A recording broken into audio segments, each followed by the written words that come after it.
आज हम लोग प्रक्रियात्मक समूह हैलोजन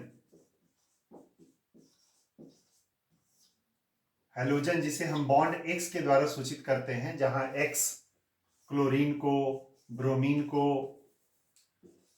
या आयोडीन को या फ्लोरीन को सूचित करेगा। तो हैलोजन समूह के कार्बनिक यौगिकों का नामकरण करना, उसका संरचना सूत्र लिखना, ये हम लोग आज सीखेंगे। तो जैसा कि आप देख रहे हैं, बॉन्ड एक्स है, केवल एक बॉन्ड है, तो इस पर एक अल्काइल समूह लगेगा और नामकरण हो जाएगा। तो सबसे पहला जो अल्काइल समूह है वो CH3 है, तो CH3 लगाते हैं और X के जगह आप क्लोरीन, ब्रोमीन, आयोडीन, फ्लोरीन किसी एक को लगाकर देखिए। तो मान लीजिए हमने क्लोरीन लिखा तो CH3Cl हो गया। एक दूसरा अल्काइल लिखिए, हैलोजन लिखिए, CH3 से बड़ा क्या होता है? C2H5, तो C2H5 लिख लिए। क्लोरीन भी लिख सकते हैं, ब्रोमीन भी लिख सकते हैं, तो हमने ब्रोमीन ले लिया वैरायटी के लिए। C2H5 से बड़ा C3H7 प्रोपाइल ले लेते हैं, क्लोरीन, ब्रोमीन या आयोडीन में से कोई भी या फ्लोरीन में से कोई भी एक ले लिए। C3H7 से बड़ा C4H9 है, फिर से क्लोरीन लेकर देखते हैं।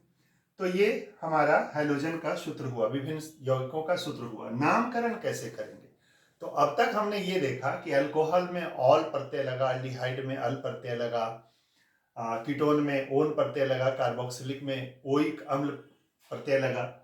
तो सब में हैलोजन जो है वो बाद में, जो एल्केन है ना, वो एल्केन पहले लगता है और प्रक्रियात्मक समूह का जो प्रत्यय है वो बाद में लगता है। लेकिन इसमें क्या है कि हैलोजन का जो नाम है वो पहले लगेगा और एल्केन बाद में लगेगा। तो इसको हम लोग सिंपली कह देते हैं कि इसके नामकरण के लिए आप याद रखिए हैलो एल्केन, अर्थात जो हैलोजन होगा उसका नाम आप पहले बोलेंगे और जो एल्केन से व्युत्पन्न होगा वो बाद में बोलेंगे। अब जैसे CH3Cl है, तो इसमें हैलोजन है क्लोरीन, तो इसका नाम होगा क्लोरो। और मिथाइल मीथेन से व्युत्पन्न हुआ है, तो इसलिए हम इसे मेथेन लिख देंगे, तो ये हो गया क्लोरोमेथेन। C2H5Br ब्रोमीन है, ब्रोमीन को हम लोग ब्रोमो बोलेंगे, हेलो, तो ये हो गया ब्रोमो। और C2H5 एथेन से व्युत्पन्न हुआ है, तो ब्रोमो एथेन। C3H7I है, तो आई आयोडीन है, उसको हम लोग आयोडो बोल देंगे, तो आयोडो।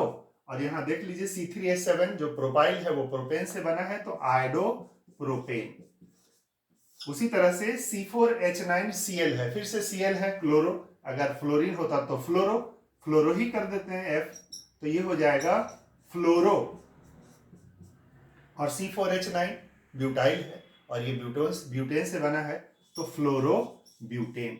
इस तरह से ये नामकरण करते हुए आप आगे बहुत सारे यौगिकों का सूत्र लिख सकते हैं, उसके नाम लिख सकते हैं। संरचना सूत्र बेहद आसान है। एल्केन का जो संरचना सूत्र था बस बिल्कुल वैसे ही। CH3 कैसे बना?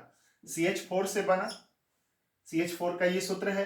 अब यहाँ 4 में से एक हाइड्रोजन खाली होके और ये समूह लगा है क्लोरीन, और बाकी 3 जगह हाइड्रोजन है। ब्रोमो एथेन है, तो एथेन कैसे बना? C2, सभी जगह बॉन्ड है, 4 बॉन्ड है कार्बन पे, और लास्ट वाले में ब्रोमीन लगा हुआ है, बाकी सभी जगह H लगा हुआ है, C2H5Br। आयोडोप्रोपेन है, प्रोपेन का संरचना सूत्र 3 कार्बन जोड़ दिए, सभी जगह सिंगल बॉन्ड लगा दिए, कार्बन की चतुसंयोजकता बॉन्ड हमने पूरा कर लिया, और लास्ट में हम आयोडीन लिख दिए I, और बाकी सब जगह H लगा दिए।